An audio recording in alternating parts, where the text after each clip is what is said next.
Hello, good morning. I hope everyone's well, and I hope you've had a good week. Okay, so here is the literature session for this week. Let's have a look and see if I can share my screen. Okay, right, today's literature is about children's literature. Okay, do you know a lot about children's literature? What do you know? Do you have any children's literature in Chicote or in your houses? Did you read any? You can talk to each other for a few minutes and pause this to talk about your own experience. Okay? Okay, ready to move on. Okay, we have a story to start. Here is a story, but it's not in the right order. I want you to read the story and put the paragraphs in the correct order. There are 4 different paragraphs. Which one is first, second, third, fourth? You have to pause and you have 2 minutes to put this story in order, okay?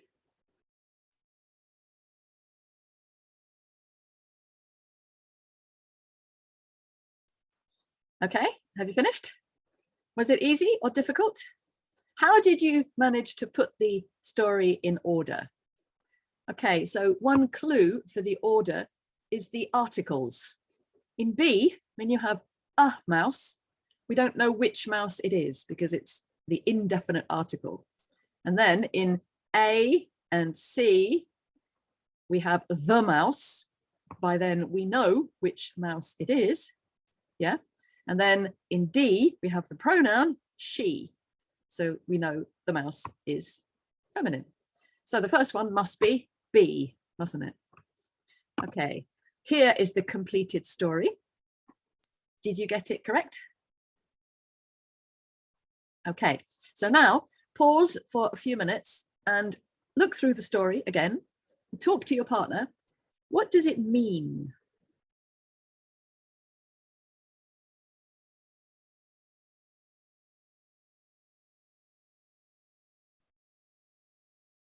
Okay, what do you think?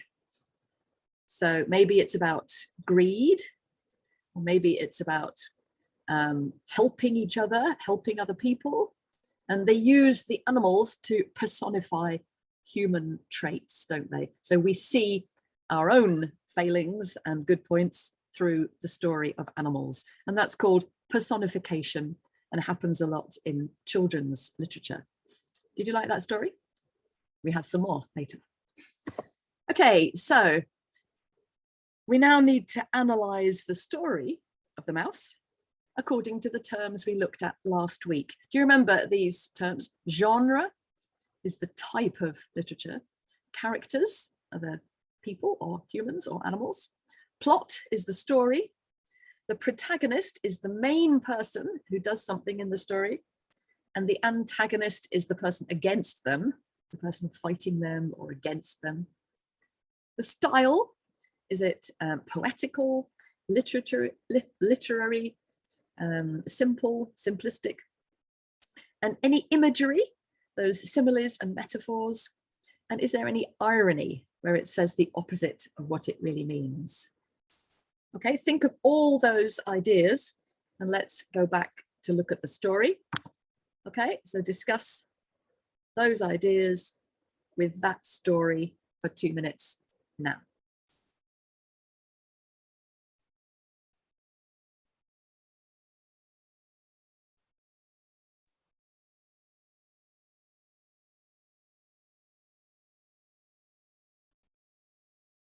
Okay, so if we look at these ideas, the genre is a children's story, obviously for children, a children's story.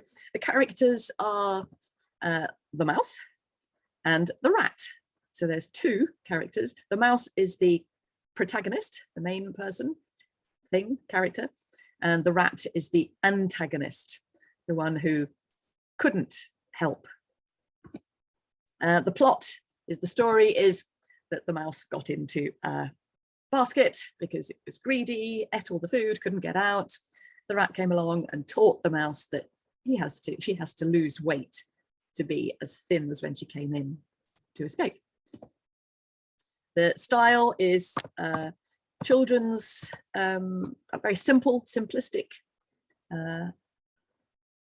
story, simple vocabulary, simple sentence structure. There's no imagery or irony, I don't think, is there? Did anyone find any? Okay, so it's a very simple children's story, simple to analyze. We can do that with any story that we look at. We can look at those points to help us analyze and understand how the story works and what type of literature it is. Okay, I want you to look at these websites now. I'm going to give you some time to look at any of these and to find and read and listen to some of the short stories on them. Okay, if you can find them on your phones, or if you can find them on the internet in Chicote, you can look at some of these stories and read them. And this is going to be your homework as well. Let's see if I can show you some of them now. Okay, so if you can still see my screen, it's going into one of them. There are hundreds and hundreds of children's stories here. Really, really, really good practice with. It's taking one now, nearly. Okay, so this is the Stories for Kids site, and it's a lovely, lovely site because there's lots of different types of stories. If you have a look down at the different tabs, Indian folk tales, Greek, video, Buddhist, Irish, lots of different types, Bible stories, long stories, moral stories, lots of different Arabian tales, heroes, bedtime stories. What shall we have a look at first? Let's have a look at the short stories first. So you click on one of these, and here are lots of different short stories. So you can choose any of these. Which one shall we choose? The Crooked Hyena. Okay. This hyena. And you see, you get the story there, the whole story. You can read it through. Okay. So that is one of the short stories there. Let me just go back.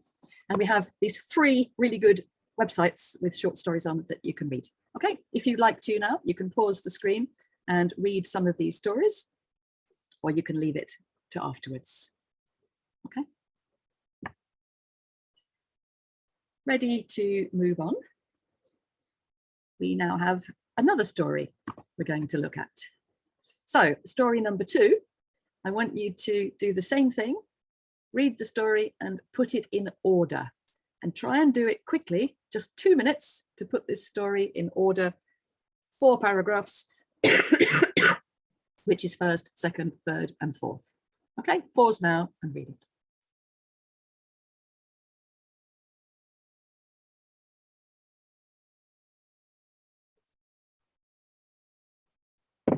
Okay, did you manage to get it in the right order?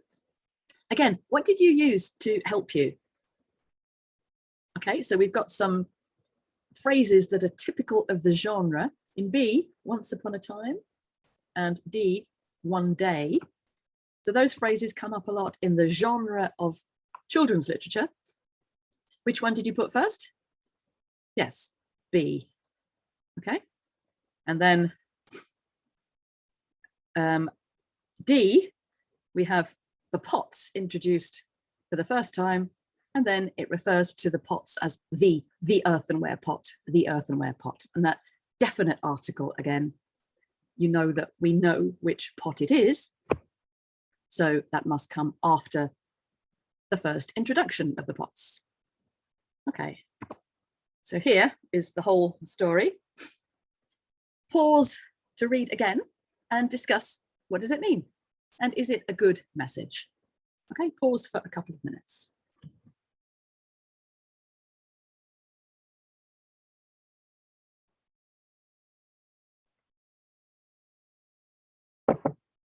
Okay.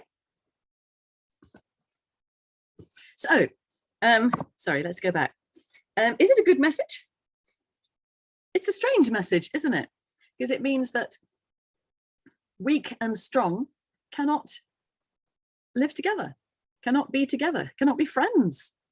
If you're weak, you can't be friends with a strong person. If you're strong, you can't be friends with a weak person. Is that true? So sometimes we have children's literature and short stories with strange messages that maybe you don't agree with. Or you can tell the story to the children or students and then discuss. What do you think? Is that right or not? Is it a good message? You don't have to agree with all of these messages in the story. Okay, let's move on. Sorry. So a question here. What is the purpose of children's literature? I got 4 questions there, A, B, C, D. I want you to discuss the 4 questions. Did your parents read books or tell stories to you? Do you read books or tell stories to children, if you have any? What about the cultural differences? And why do we have children's literature? So pause now for 5 or 10 minutes and discuss in pairs or small groups. Okay, ready to move on? Okay, I don't know if you know, but in the UK, parents love reading books and telling stories to children. In most households with children, they have hundreds and hundreds of children's books.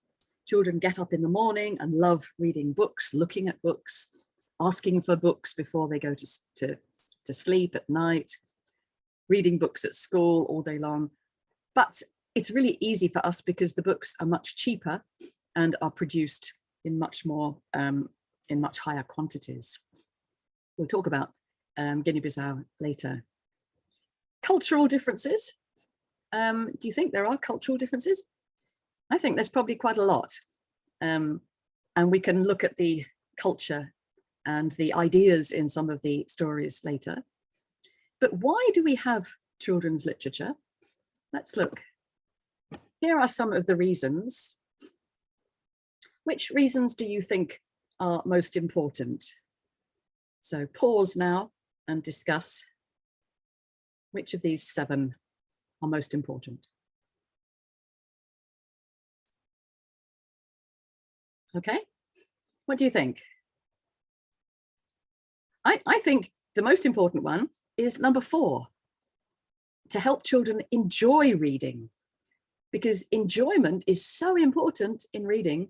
If children think reading is hard work or studying and don't enjoy it, they won't want to read, they won't read so much, and they won't get the reading speed that you need in order to read quickly enough to read a lot. But also, of course, it gets children to think, develops creativity. Reading stories can teach children to read just through reading the enjoyable stories. It can help children develop empathy in number 5, which is understanding how other people feel. It helps learn about the world, and it can help learn about right and wrong. But depending on the stories may not be the right stories that you want to tell. Here's another idea. This is the idea of translating and having bilingual stories. So let's have a look at this site. This is a Spanish site, and it has thinking that maybe you or the other languages that you have, because if they don't speak English, unless you do something like translation with them. Okay, so this is Spanish stories. Maybe you can understand Spanish. And there's lots of different stories, and they are in both languages. Let's have a look at this one, Bird and the Whale. Okay, so here you can show the translations. You have a choice, or you can just translate each part if you want to. You have an audio part of the story at the top and a video of the story. So this is really, really good for motivation and helping people understand the story. And then you've got it below in Spanish, English, Spanish, English. I think translation is a lovely way of getting to know a story with beautiful pictures as well. Pictures are a huge, important part of children's literature because often they understand more from the pictures than they do from the words. Can you imagine telling this beautiful, beautiful story to some children? There we are, a happy whale in the end. Lots of stories there. So think about the way you can use translation and look at this website again later at these Spanish stories. We're going to look at modern fairy tales now and the way we can question the old traditions. Just because these stories were written in the past doesn't mean they all have a good message. In fact, many of them have very bad messages. And if we tell children all these stories, they will start believing in an unreal world. I have a few ideas here that we can question the old traditions about. For example, sexism. Now, in most of the old-fashioned stories, girls, women are passive and always beautiful, and boys are strong and handsome and powerful. And that's not like the world is today, is it? And if we always keep telling children that is a fact, then that will change, that will stay the same, it will never change. It's not a truth, it's just the way that people used to write the stories. So we can imagine differences. We can imagine, do you know the story of Snow White? We can imagine if Snow White hadn't kissed the prince, or if the prince hadn't kissed Snow White, what would have happened? If females were not only beautiful and males were not only strong, so we can imagine differences. There's the fixed class system, which is often in these old fairy tales.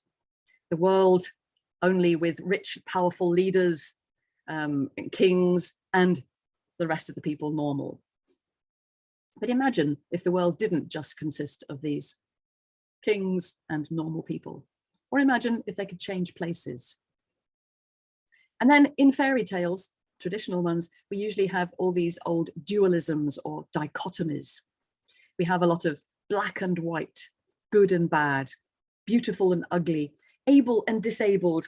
And often, if you think about the stories, the beautiful are often the same as the good, and the ugly are often the same as the bad. And that's not fair, is it? It's not true either. The beautiful are often the same as the able, and the ugly, the disabled, like Beauty and the Beast. So you have a horrible, old, disabled, ugly person who is bad. Life is not like that. Life is not black and white. But when we have these things in stories, we can question them and discuss them and actually change them to create new stories if we want to. This is our power. Okay, here are some traditional stories. Do you know these stories? Sleeping Beauty, Ugly Duckling, and Snow White and the Seven Dwarfs. Here is a summary of each of the stories. I want you to pause in a minute and discuss the stories and how you could modernize the stories, how you could bring them into the 21st century so that children, teenagers, people reading them would actually be able to think about them and it would reflect our real life. Okay, pause now for 5 or 10 minutes to discuss how to modernize these 3 stories.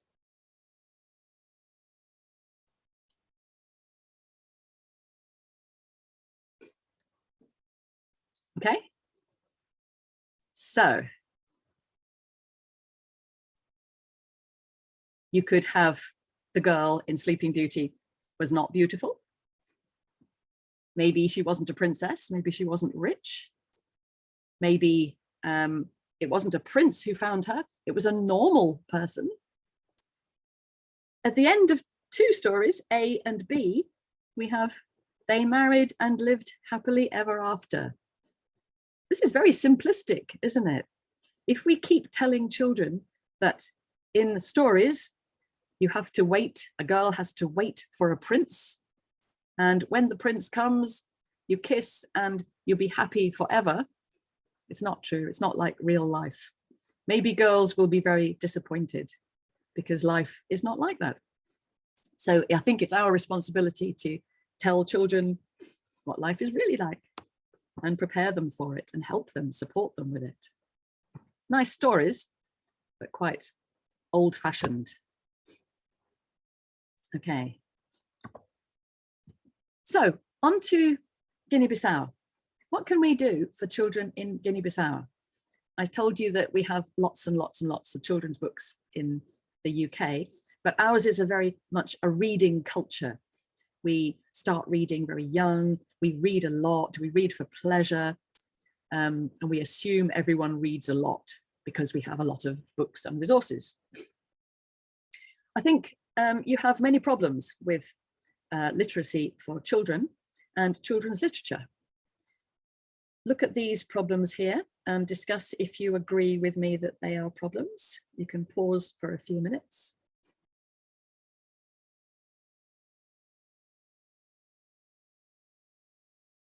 Okay, so yeah, there just are not so many books. When I was living in Brazil, they didn't have many children's books at all. If people don't buy them, they don't produce them, it's not worth the companies to actually sell all the books, and they're so expensive that people wouldn't buy them anyway. The illiteracy of many parents, of course, if the parents are not literate, they can't read the story, but they could tell the story or show it from pictures. Of course, you have many, many different languages there, and some of the languages don't have a written form. Lack of money for preschool, where you might think children would be exposed to some of these books. I have some solutions here for you. Let's have a look. Here on the left, we have the red problems, 6 problems. Can you match and find possible solutions in green to those problems? Pause now for a few minutes to match.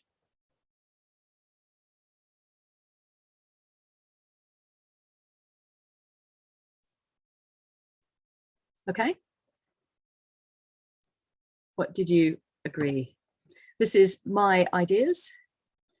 So for number 1, you could start some libraries where families can borrow books. For examples, in secondary schools, you could have a small library. We have LTGB has a laminator, and you could write a story, type it up, print it up, laminate it, so you can use it again and again, and keep the books that you make in schools to lend. For illiteracy, it's not too serious a problem. You can get older siblings or people in the family to read, or you can get the parents to invent the story themselves and show a picture story as just as valuable. For number 3, you can use translation. And number 4, everyone could read at home just for a short time every day if you have some of these books from small school libraries. Number 5, you can just write the languages as they are spoken and create your own books. And number 6, why don't you make short books for children on paper yourselves? This gets around the high cost, and you could use the LTGB laminator to plastify them. It's really important, I think, to get children interested in reading and literature and stories, and there are so many of them. For example, on these websites that we have we can get children reading early and enjoying reading, it will be a great thing. Okay. There are only 7 different stories, 7 different plots. Pause now and discuss, what do you think these 7 different stories could be?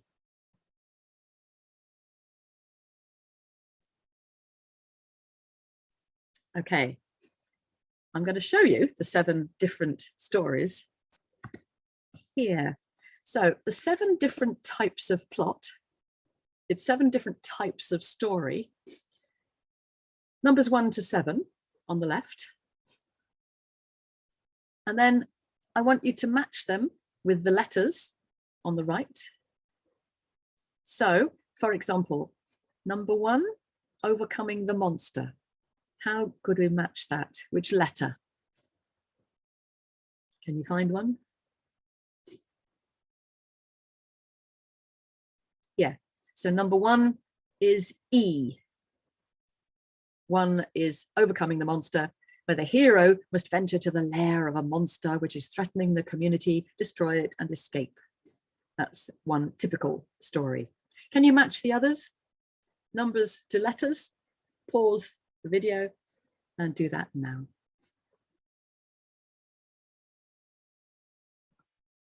Okay, ready to see the key? Have you matched them? Okay, here are my answers. Did you agree? Okay, so these are the archetypal plots. It's another good word to use about children's literature. The archetypes, the typical types of plot. And we see these types of stories again and again and again. Do you know any examples of stories that follow any of these types of plot? I'm going to give you some examples now, and I'd like you to match. Okay, so on the left are the 7 types of plot, again, and on the right are some examples. So let's do one together first. Let's try overcoming the monster. Which example is that? Okay, yes, it's C, isn't it? So David and Goliath, where Goliath was a giant and David was a normal man, that's in the Bible. Dracula, who is a monster who comes to eat people. So 1C. Can you now pause and see if you can match the others if you know the examples?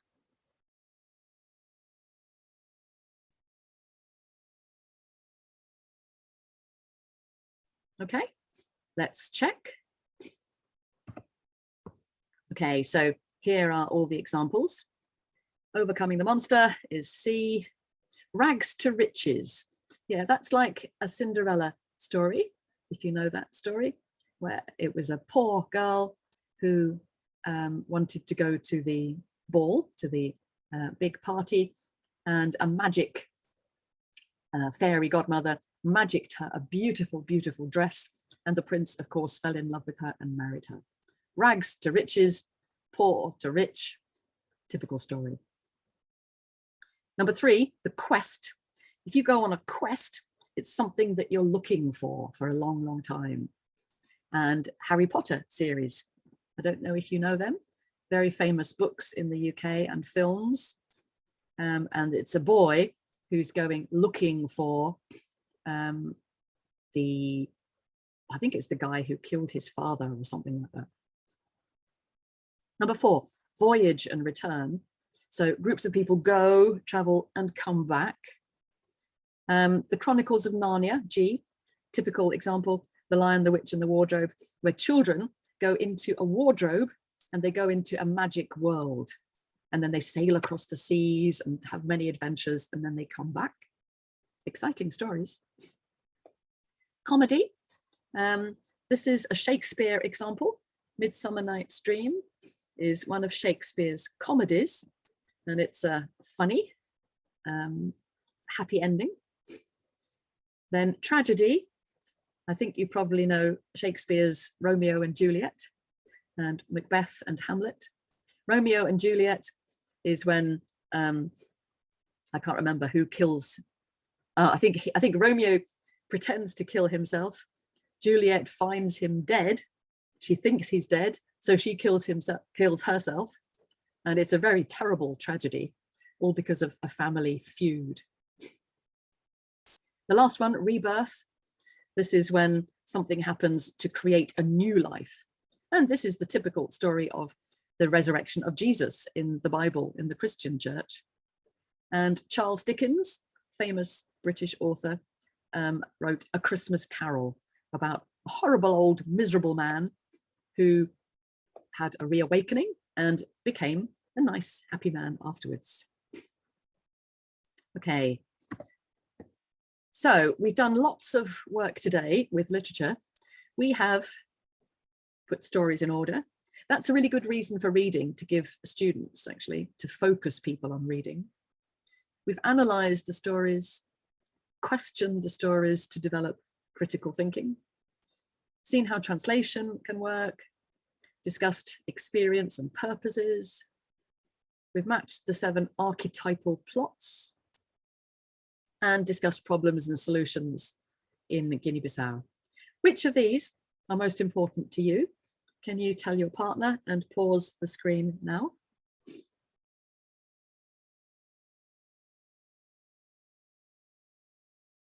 Okay. And finally, your homework.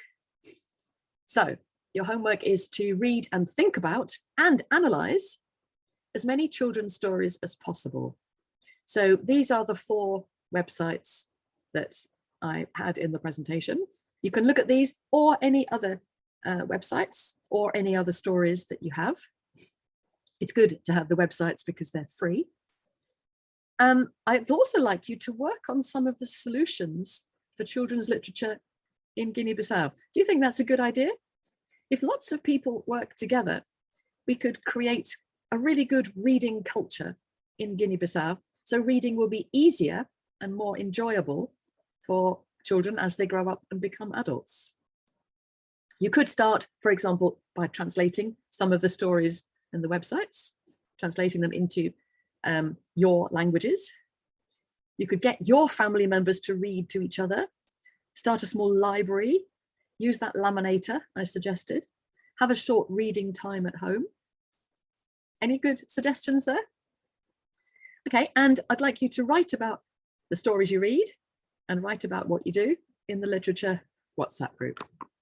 Okay, have a great week. Enjoy your reading. That's it for today.